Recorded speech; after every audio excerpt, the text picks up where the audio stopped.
Hello, everybody. I thought that as it is St. Patrick's Day, we could read not one, but two stories about St. Patrick's Day and Ireland. So, as my first one was about St. Patrick's Day itself, thought we could read another more Irish folktale type book. So this one is Brave Margaret, an Irish Adventure by Robert D. Sansweet. I hope you enjoy it. And here we go. Long ago, a young woman named Margaret lived alone on a farm in County Donegal, in the west of Ireland. Between the wild sea banks and rugged crags and cliffs, she found enough green grass to raise a few cattle. She was a red woman, with hair and brows the color of burnished copper, skin white as milk, and cheeks ruddy as fire glow.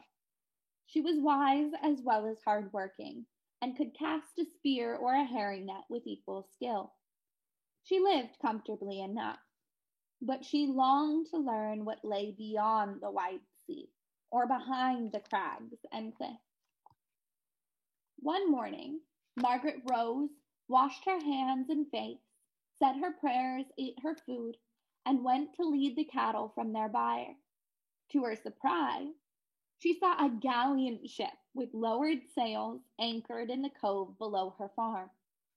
Up the path climbed the handsomest man Margaret had ever seen. "I am Simon, the son of the King of the East," he said. "My men and I are on a journey to the kingdoms of the cold, far to the north. But we have run short of supplies and must have meat to keep up our strength." When Margaret heard him talk of places she had only dreamed of, she hungered to see more of the world. She had also fallen a bit in love with Simon. Nothing mattered but that she go to sea with him and his brave company. "I will give you my cattle," she told him, "if you take me with you." Simon refused at first, offering her gold beyond her cattle's worth. But she had made up her mind that he would have no cattle if he did not take her with him. At last, Simon agreed that both Margaret and her kind would come aboard. Then Simon turned the ship's prow seaward. His crew raised the red and white sails, and they overtook the wind ahead as easily as they outran the wind behind. But soon the wind failed, and a mist covered the sea. At Simon's command, his men lowered the sails and rowed for 2 days. Margaret put her back to an oar along with the others. At dawn on the third day, the mist lifted. Then they found themselves adrift in strange seas. In the distance was a shore, low and gray. Overhead, the sky grew cloud-heavy, fierce with thunder and lightning. Winds churned the waters to froth. Suddenly, a sea serpent erupted in a burst of spray. Simon shouted a warning to his men as the monster hurtled toward them. Towering over the ship, the creature roared, "Throw me the red woman, or I will swallow all of you." "Never!" cried Simon, drawing his sword. The men did the same. The monster hissed, but hesitated. Unnoticed, Margaret lowered a small boat and rowed away. "I will not be guilty of your deaths," she cried. "What happens now is the will of God." As soon as the serpent saw her, it turned from the ship, opened wide its jaws, and bore down on Margaret. The young woman stood, pulling an axe from the folds of her skirt. She knew she had but a single chance to defeat the onrushing beast. So she held herself in check until the monstrous jaws yawned wide in front of her. At the last moment, she flung her axe deep into the creature's maw, wounding it terribly. The dying monster thrashed about, raising huge waves. These swept Simon's ship far out to sea and hurled Margaret's boat landward. She was tossed onto the shore, striking her head on the side of the boat, so that she was knocked senseless. Toward evening, the falling rain woke her. She saw no trace of Simon's ships on the storm-racked sea. Inland, Margaret spotted a light. This guided her to a rude stone hut. Through the single window, she saw an old woman facing a peat fire. She rapped on the door. When the old woman opened it, Margaret asked, "Will you give me shelter for the night?" "I will," said the old woman. "Come in." She gave Margaret bread and milk and a place to sleep by the fire. The cottage was unremarkable, save for two things. Upon the wall was a sword with a blade shining sun-bright. Beneath it, a silver ring hung from a cord. When Margaret asked about these, the old woman replied, "I once lived in a castle at White Doon. A giant drove me from my home and took all except that ring and sword. Only the champion whose finger fits the ring can lift down the sword of light, slay the giant, and give me back my things. Many brave men have tried, but their fingers proved too big or too small for the ring. They could not take the sword of light, so the giant slew them. The whiteness of White Doon is the whiteness of their bones." The storm raged for days. Margaret stayed in the cottage doing tasks the old woman set for her. Whenever the wind and rain eased, she would scan the sea, but she could find no sign of Simon. She imagined his boat dashed to bits and him clinging to some sea-bound rock. "Storm or none," she vowed, "I will put to sea and search for him." But as Margaret prepared to leave, there was a knock on the cottage door. Opening it, she found herself face to face with Simon. For a moment they gaped in astonishment, then they hugged each other. "I've been searching for you all this time," he said. "I was about to go in search of you," she said. They gave no thought to the old woman watching them until she told Margaret, "You'll not be going away just yet." "Who's to say what I can and can't do?" Margaret snapped. Yet something in the woman's eyes chilled her. Simon put his hand upon his sword hilt, but the old woman laughed. "You can no more draw your sword," she said, "than the woman can leave this place." It was true.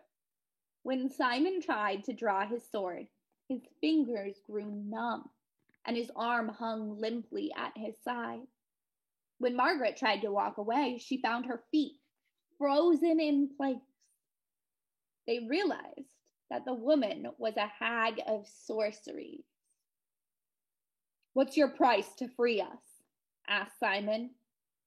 "The Red Woman stays until the giant at White Doon is slain," the hag answered. "Then I will give her to you and welcome." "I will slay him or die trying," vowed Simon. When Margaret begged him not to go, he said, "You cannot keep me from this any more than I could keep you from sailing with me." Then he added tenderly, "And I know now that I cannot live apart from you." The old woman said, "Try the ring on your finger. If it fits, you can carry my sword of light against the giant." Simon untied the ring, but the circle of silver was too small for his finger. When he tried to take down the sword of light, he could not budge it from the wall. "Away with you," the old hag said, tying the ring back to the cord. "You are not the champion I await, but the woman stays.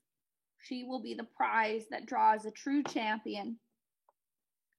"I will face the giant with my own sword," Simon declared. Again, Margaret begged him not to go, but Simon did not listen. "One of the horses from my stable will carry you to White Doon," said the hag. Helplessly, Margaret watched Simon ride toward the hills. After some time, the old woman stoked the hearth fire and tossed some herbs into it. In the flames, Margaret saw White Doon littered with the bones of fallen warriors. Over the field brooded a castle of black stone. As Margaret gazed, Simon's horse galloped into view. At that moment, the doors of the castle burst open, and the giant lumbered forth, his club raised. He bellowed, "Fee fum fo fay, what foolish mortal comes this way? Churl or champion, king's son or knave, one blow from my club puts you in your grave." "For Margaret!" Simon shouted, charging with drawn sword. Bravely he fought, and several times he wounded the giant. In the cottage, Margaret prayed that Simon would deliver a fatal stroke.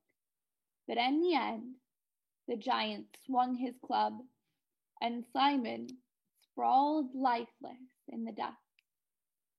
Shouting in shock and rage, Margaret spun about, frantic to strike back at the monster. On impulse, she snapped the ring from its cord. It slipped easily onto her finger. "I am the champion you have waited for," Margaret cried to the astonished old woman. "What fools we are for thinking it must be a man who slays that great dirty giant." Margaret took down the sword of light. Hurrying to the stable, she saddled a horse that galloped swift as the March wind to Whitedune. When the giant heard her horse's hooves, he bellowed, "Fee fum fo fay, what foolish mortal comes this way? Churl or champion, king's son or knave, one blow of my club puts you in your grave." Seeing Margaret, he threw back his head and laughed. But Margaret, spurred on by the sight of Simon's lifeless body, charged forward. Her sword of light bit deep into the giant's thigh, and his laughter ended in a bellow of pain. He swung his club, but Margaret wheeled her horse, ducking his blow. As their battle raged, Margaret's sword blows shattered trees. The stones of the black castle danced when the giant slammed the ground with his club. At last, Margaret cut the monster's ankles, dropping him to his knees. "For Simon!" Margaret cried, and struck the giant's head from his shoulder. Dismounting, she knelt beside Simon's body, weeping bitter tears. Suddenly, the hag of sorceries appeared before her. "Away with you!" cried Margaret. "You have cost me my dearest love." "Follow me," said the other. "What is done may still be undone." Heartbroken yet hopeful, Margaret followed the old woman into the castle of black stone. There the woman lifted a green bottle from an oaken chest. "This is the water of healing," she said, uncorking it. She dabbed a drop upon her forehead. Instantly, she became a youthful, raven-haired beauty. Then the woman sprinkled the water of healing upon Simon, who immediately returned to life. After this, she gave Margaret and Simon purses filled with gold and silver, and bade them return to the shore where Simon's ship was anchored. The crew hoisted sail. When they reached the kingdom of the East, the ruler, Simon's father, gave Margaret 100,000 welcomes. Then came the priest of their patents and the clerk of the bells to marry the pair. Their wedding lasted 9 nights and 9 days, but their happiness lasted a lifetime. So the end. I hope you enjoyed it. I will see you all next week for another story. Happy St. Patrick's Day, and I hope it's a great one. Bye.